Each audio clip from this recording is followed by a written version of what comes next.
Hey everybody, welcome back. In today's video, we're going to be talking about a common problem that you can run into when you own a motorized bike, and that is your chain tension.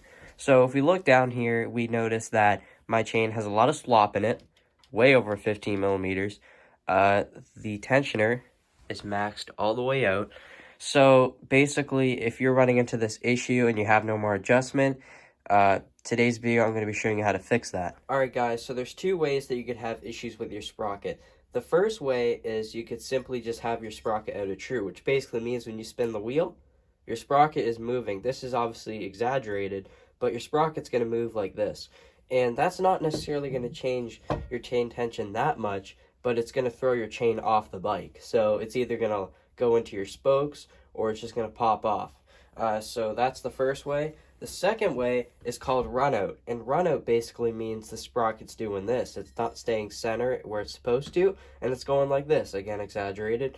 And run out is the worst type to have because you could adjust your chain perfectly, but then when you go to ride the bike, you start hearing those pops and cracks again because the chain tension is literally changing as you're riding the bike. So this one is kind of hard to solve. There's a couple ways you can fix this. Personally, what I like to do is I like to take zip ties and put it inside of the hub, just on the edge there, and that will evenly space it. You can also use some electrical tape, which I like this method also, and you can just wrap it around your hub. Then when you go and center it on the wheel, it's going to line up perfectly. Okay, so I have an old wheel here as an example, but basically this wheel was off my Yamaha bike, and what happened to it was, and you got to be careful for this too, is my cassette here actually stripped out, or this is a free wheel in this case, but basically what I was doing, which I don't know if you guys know, but it's not a good idea, is when you start your bike, a lot of guys say to keep pedaling. What is better to do is, because of the torque of my motors, it actually stripped those gears out, so, or from the compression, sorry. So what I like to do is I like to get a good speed going and then drop the clutch. That way you're not so hard on this bicycle freewheel, because it's not meant to withstand, that compression, that extra load. So anyways, this side of the rim. So yeah, basically what I like to do is I'm going to try to do this all without messing up, but use about 1/2 inch wide electrical tape. You can use Gorilla tape if you choose, and what you do is you just hold your rim and you get your tape. See if I can do this here. And usually I like to work on my rims in a bench vise. It's a lot easier this way, or that way, but you're just gonna wrap it around the wheel, okay? It's very cold out, so the tape might not stick. It's a very good chance it won't, but I'm just gonna wrap it around a couple of times. I say 3 times is good. That takes up that 1/2 millimeter of space, okay? Just like that. Like I said, you're gonna have a little overhang, it's okay. And then get a pair of scissors, and you're just going to cut that excess tape off. And then after that, you can see that we have a little spacer made. Then you can slide your sprocket on. And also another thing I want to show you guys, when you're torquing your sprocket bolts down, I recommend getting a little drill like this one here that has torque settings on it. That way you're evenly tightening that sprocket nice and evenly. So let's say we start at 7 foot-pounds, right? Torque all your bolts that way. Then go up to 15, torque at that. Then go to 20, and then finish it off. That's what I like to do in my situation because it allows me to tighten it very evenly. If you do it by hand, it's not going to be as consistent. So that's how I like to set up my sprockets. That way you know that your rag joint isn't going to fail on you. And another thing is that a lot of people will say, oh, you should just get a hub adapter because it's a bolt-on thing, you never have to touch it. And in most cases that is true. But on mountain bikes, like this one behind me, you can't use a hub adapter as easily because a lot of the hubs on mountain bikes are, I believe, inch and an eighth or something like that. They're very small, and they're just not designed for hub adapters. On my beach cruiser back there on the Hyper, it worked out pretty good because it's a bigger hub and has more surface area to clamp down. Also, if you're running a torquey motor or you're running a high performance motor, you're going to have to key the hub. You're going to have to add some kind of slots and fill them with JB Weld. I saw videos on it. I was not interested in doing that. So On my motor back there, I don't have any keys in it, and it's been holding up okay. But at the end of the day, I can always rely on a rag joint sprocket that came with the kit. So that's just my opinion on it though, and whatever setup you're on, just make sure your sprocket is true. Alrighty guys, so the first thing that I need to do is I need to actually shorten the chain in my situation. So I'm going to remove the master link, and you guys are probably saying, oh, just move your tensioner back. It's not safe to have it back here because there's not as much mating surface on the bar as it is to up here. So you have to keep that in mind. So what I'm going to do is I'm going to put this on the wide setting. I'm going to see if I can line it up here. If you're wondering why I'm wearing gloves, it's because the chains are really greasy and I don't want a bunch of chain grease on myself, so that's why I'm wearing gloves. But you just want to line it up. Sorry if my hand's in the way. You want to line it up with your pin there.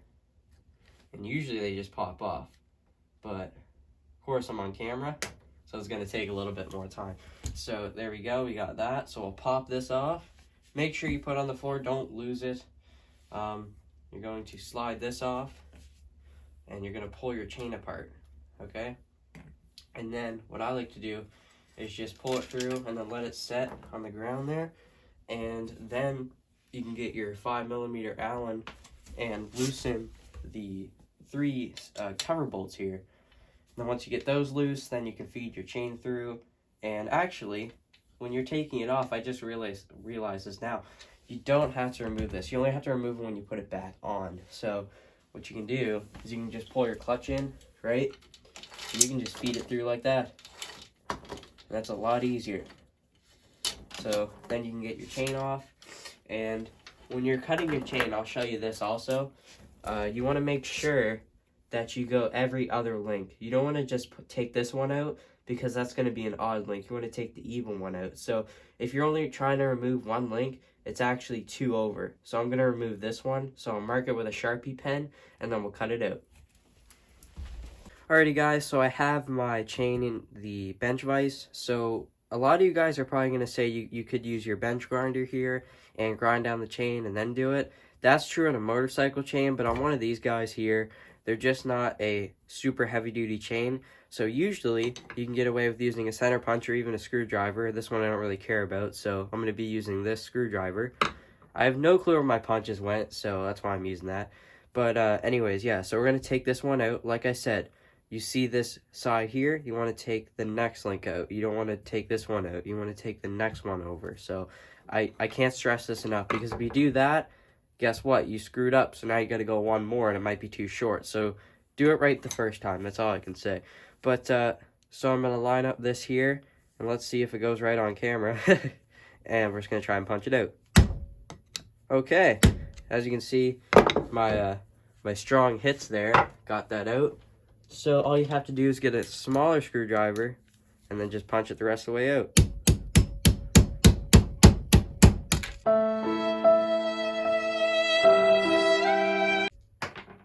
And there we go. So we have that link punched out. So when you remove it from the vise, it will come apart. Just like so.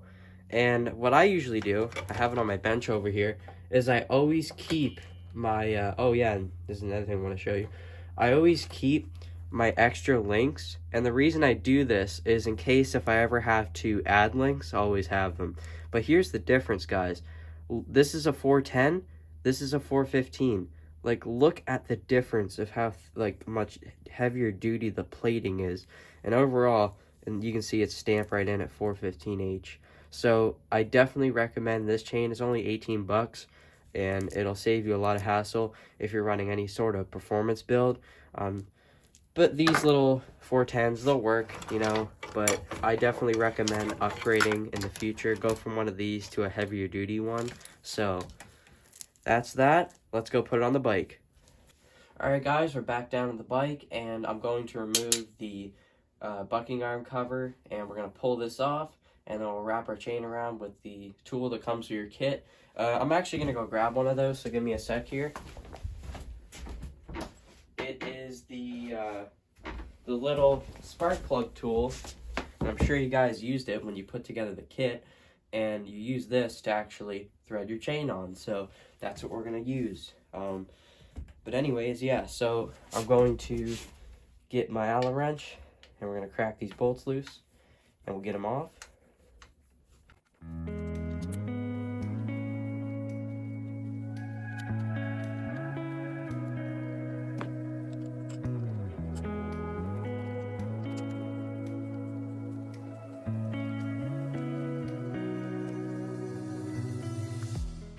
Alright guys, so we got the final bolt out, and we're going to remove this cover, okay?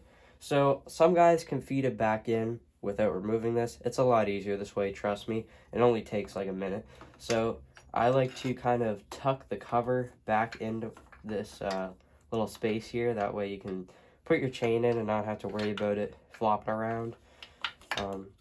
Finding a spot for it though is another task. See if we can get it to stay where it's supposed to. Okay, anyways, so I have my chain here. Sometimes it gets tangled. This time it didn't, which is pretty good. I have a lot of rack bars and stuff, so it's kind of hard to thread through here, but it can be done.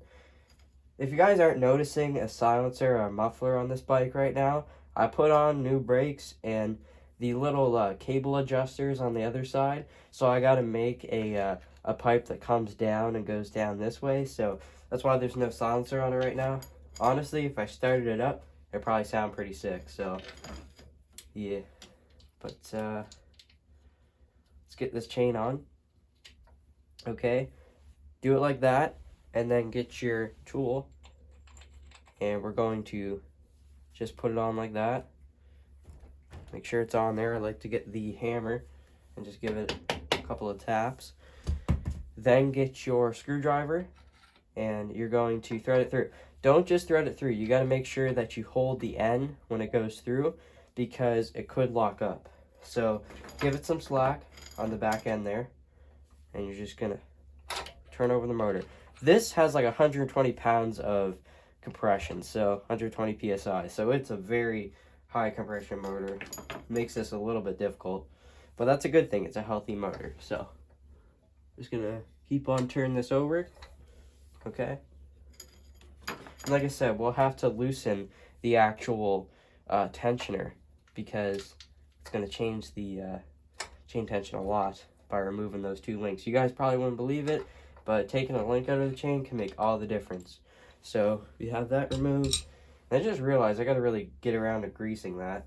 But, yeah, so let's thread this through.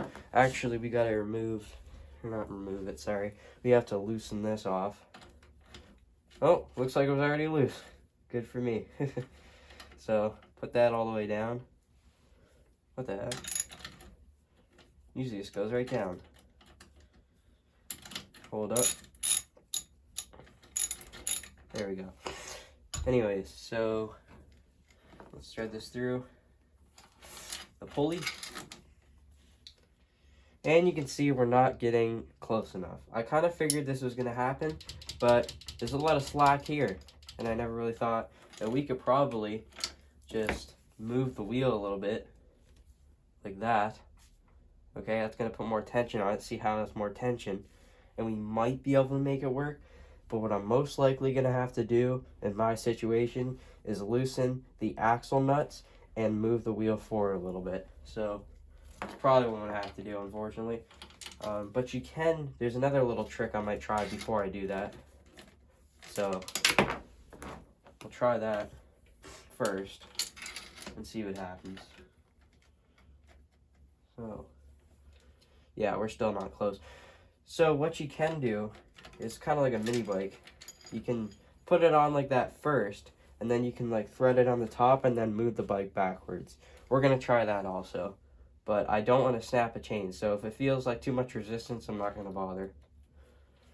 But we'll just put the plate on. You don't have to put the link on yet, because the master link, because this might not work. Just going to put it on the back side of my 42 Sprocket. Okay, like that. And I might be able to pedal backwards, but it looks pretty tight, guys. I don't know if it's gonna work, so I'll probably just have to loosen these off, and then I'll catch you guys back when we get the chain on. Alright guys, so I have my rear dropout right in the middle. I don't have it too far on the edge there, which is really dangerous, and I don't have it all the way up there, which means no adjustment. I got it right in the middle. I got pretty good tension on the top, but I still have a little bit of tension to make up in the bottom, so I'm going to simply move the wheel up and tighten it, and we should be good to go. So I'm going to use my 14mm socket. Okay, we're just gonna line that up and give it a tighten. Just like that. You don't want to over tighten this, it's only grade 5 bolts. So just get it snug. And that right there is proper chain tension, and especially when you're braking, this is perfect because it's only going to stretch more from here.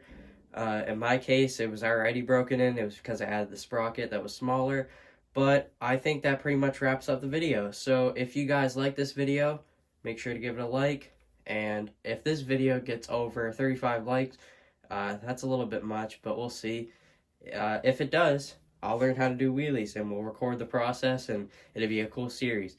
So yeah, a little bit of wheelie action, but that is how to adjust your chains. So I will see you guys in the next video.